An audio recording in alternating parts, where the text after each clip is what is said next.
Alan Quinlan, good morning. Morning, Owen. How are you? Very well. Good to have you back on a Monday morning. Good to have rugby back. Saturday night is where we'll start. It's pretty good, wasn't it? Yeah, it was a superb game. I think I was, like everybody else, you'd be a bit unsure how these games would start, given that both teams haven't played in such a long time, but and no crowd as well. That certainly makes a difference, and it affects the possibility of that extra bit of energy and the lift from the crowd and all that kind of stuff. So it was a great match. I think fair few mistakes and a little bit of rustiness, but the intent and energy out of all the players was fantastic, and some of the quality of play was brilliant as well. Bit of needle as well. Leo Cullen. Sorry, Ger. Leo Cullen said he was a bit surprised by Munster's decision to kick it out at the end. What did you make of it? I was surprised myself, I think. But look, you risk running it out there, Jerry. You take away that bonus point. Munster would have known that Scarlets had got a bonus point win against Cardiff and had closed the gap to 4 points. So that point might be really important for them to make the semi-final. I think with Glasgow getting beaten, Edinburgh winning.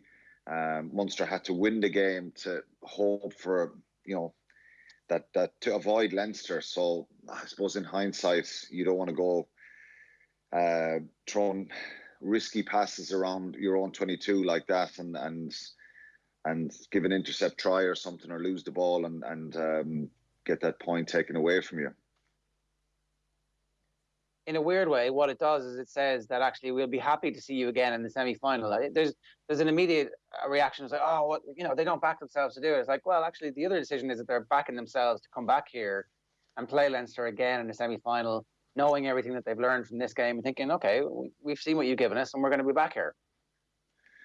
Yeah, I think they can take a lot out of it. I think, look, both sides will look back at the game, Ger, and think they made mistakes. I think you could probably see Leo Cullen was frustrated, I suppose, that it was so close in the end. And the last 20 minutes, Munster showed a lot of character, in fairness.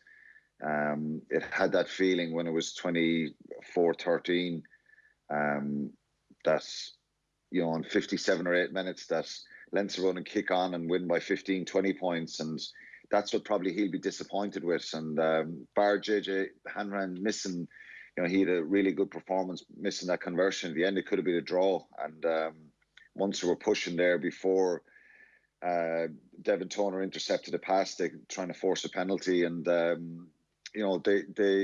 put themselves in a position to, get themselves back into the game with some superb rugby when you think they were dead and buried, given the injuries to Sneeman and Klein and Dave Kilcoyne and stuff like that, which would have been a bit of a hammer blow for them to deal with. And then the quality of Leinster, the James Lowe try was superb, the quality of that. And, Munster had a lot of possession, they had a lot of territory, and unfortunately, they just weren't able to capitalise and be ruthless there. And I think the try just before half-time was a real critical moment for both sides. It gave Leinster that bit of confidence and belief of where they're at, how good they are, how they can control the tempo of games, and it just deflated Munster a little bit. So, I think Munster will be confident that they can, if they fix the mistakes and errors, that they're pretty close. They're a little bit closer, but then, part of me just thinks Leinster probably weren't ruthless enough there, and maybe that's down to not playing for a while. Leinster are still the best side in Europe, and they have that quality, and they can come up with big plays when they need to. And but Munster can take a fair little bit about it and out of it. And the biggest thing is probably the character and some of the tries they scored, the two Conway tries and the Earls try, and they probably need to create more opportunities and get more line breaks. Didn't get enough of them, but Chris Farrell was superb. Dialinde was really good as well, and so they can build on that, I think. Yeah, I thought their backs were great, and I thought that you can kind of begin to see that their ambition is to be a different team than the team that we've seen in recent years. But let's talk about the injuries, because obviously they had a huge impact on the game. There's a real fear for Snyman afterwards, and I think Van Graan was very clear that they're very concerned about the seriousness of that injury. looked like he blew out his knee. Was that just like a complete freak? Was there something technical in that? Like, it was the first competitive line out I think that they had, and was there a rustiness? Is there any that was a contributor factor? No, I think it's just bad luck, really. I think I saw on social media some people were giving out about the lift and that they'd let the players lifting had let go of Snyman, but he brings his right leg up and kind of swings it up into the air. The knee comes up, and then his left leg is in that straight position, and he came down from a fair height there and landed on that left leg. And for me, straight away, it just looked like when you come in that straight position, it's either your posterior cruciate or your anterior cruciate. The anterior cruciate obviously is the more serious one that can put you out for 6, 7, 8 months. Who knows? So there was nothing in it that it was just freakish. This guy has played I watched him for the last 3 or 4 years, and he hasn't even picked up a soft tissue injury.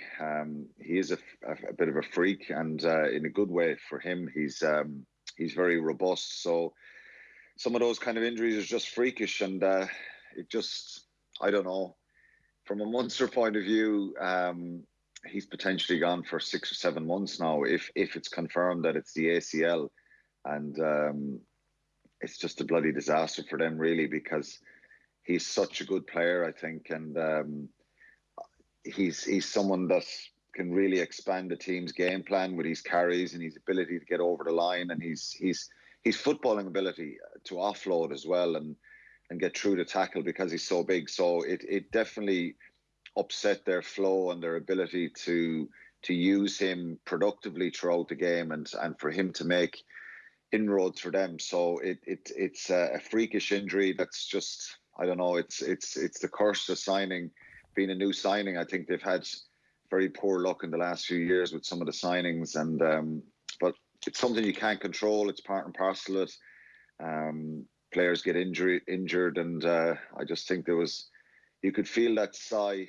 of despair when it happened everywhere, and it's a pity. It's a pity for them, but they've got to dust themselves down now. And it's not even this season, Ger. I think it's the finish of this season, because look, it's going to be tough, even with Snyman and Dialinde and Munster playing well. To beat Leinster and win a Pro 14 was always going to be tough. But it's the European campaign, and it's trying to build momentum going forward and integrating some of the young players and just get that real feel-good factor and getting Munster to look like a serious threat. And you take someone like him out of the team now for possibly a couple of months, and it's massive for them.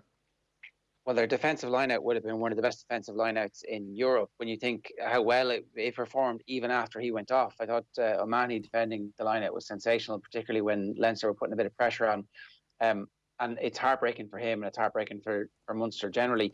Dialinde, I thought, brought an incredible bit of spice and spark to it, and went after, face to face, went after Johnny Sexton, and you could hear them kind of shouting at each other. And that's no harm in these matches.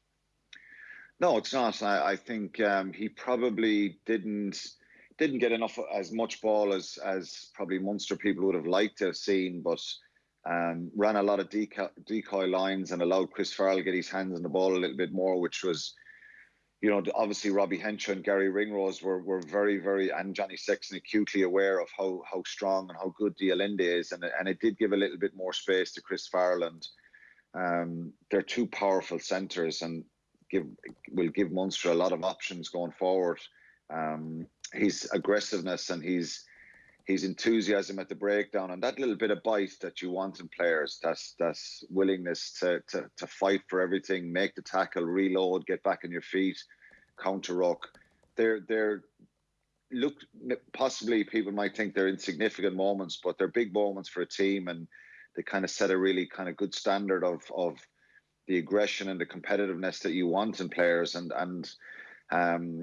Leinster have shown that in the last number of years, that those little sparky moments, that little bit of aggression at the breakdown, that body language that you have to show the opposition that you're going to keep fighting and fighting for everything, and I think that's what Munster need. And not just is he an absolutely outstanding player, but he is really, really competitive like that. And I think one of the first breakdowns he went into, he forced that turnover, and he's going to be a very, very important player for them, and really good hands as well. And I think, I kind of looked at the end, the pass back inside from JJ Hanrahan, and when Devin Toner did brilliantly to intercept the ball to really kill the game. That pass should have went out to Dialinde. He was kind of one-on-one with Gary Ringrose, and he's not going to run past Gary Ringrose, but he's going to get a chance to build a bit of momentum, try and get a soft shoulder, get into a bit of space, and hold on to the ball. But I thought he was really, really good. Chris Farrell obviously got man of the match and was superb, and Andy Farrell will be absolutely delighted with that. But it was test match intensity at times, which was very impressive from both sides. And like I say, both Leinster and Munster will look back at the game and they'll be a little bit frustrated at times. But Munster had more possession and just weren't clinical enough. And Leinster then, when they had the opportunities, just showed how good a side they are and how difficult they are to beat and wrestle the control off.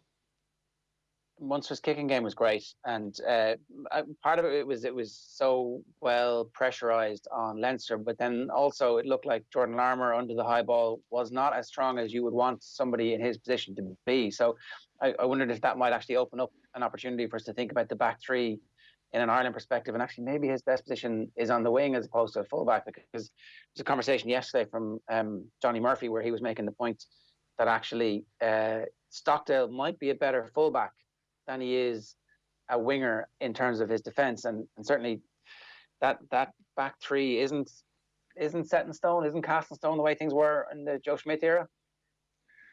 Yeah, well, the kicking, Munster's box kicks were superb from Conor Murray, and if they're that good and on the money, and there's loads of players around the ball when it's dropping down, it's very, very difficult for anybody.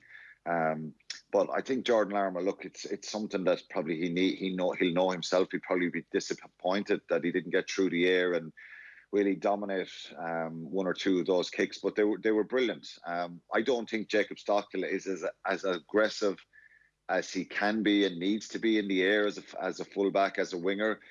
He's obviously a bigger man, but look, Rob Kearney is the man that's he was the best in the game at this, just soaring through the air.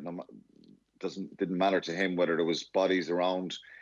His concentration, focus, and aggression in the air was superb. And so Jordan Larmour needs to get better at that. That'll be probably disappointing for them, because Munster got a return on nearly all those box kicks, and it was down to execution. And but Stockdale probably wasn't tested as much yesterday, and because Connacht moved the ball a lot more and didn't kick as much as we'll say Munster did in their exit strategies.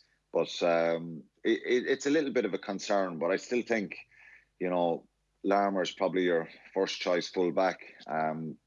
But it would probably create one or two question marks about, if you play England again, will Eoin Farrell be peppering the ball there and trying to target Jordan Larmour like that. Andrew Conway, probably same stature, same physique, is probably that little bit better in the air and at taking high balls than Jordan Larmour. So it's an area he still has to improve and get better at. And it could mean a little shift around in who plays full back for Ireland, for sure. One of the questions that I had kind of on that, Alan, with regards to how fluid Munster have had, how fluid Munster had looked at certain sections of their backline at the weekend, is possibly to do with the pack as well. And I mean, the RG Snyman thing, obviously he goes off after 7 minutes, but for the remainder of the game, Munster looked pretty good in that department as well. Like, I just wonder if over the period of time, if options start to dwindle up front, the effectiveness of Conor Murray, the effectiveness of JJ Hanrahan, which we saw on Saturday night, are going to be affected as a result. That this hasn't necessarily been a problem of Munster's backs constantly failing. There have been issues up front and not getting the proper platform to play quick ball, and without quick ball you're not going to beat Leinster.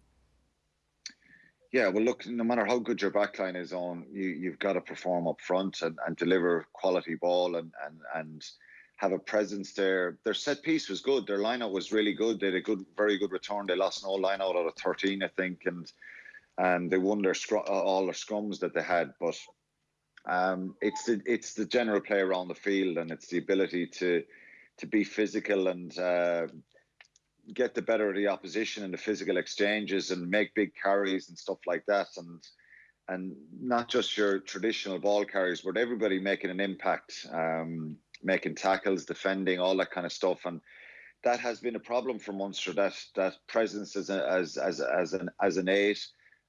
They've been lacking a bit of a physical presence with issues they've had with injuries, and you bring someone like Sneeman in, and if you put Sneeman and Klein in the second row and bring Tadhg Byrne into the back row with Stander and O'Mahony, well, you've a back five then of very aggressive, powerful footballers and a real physical presence there. And I think the reality of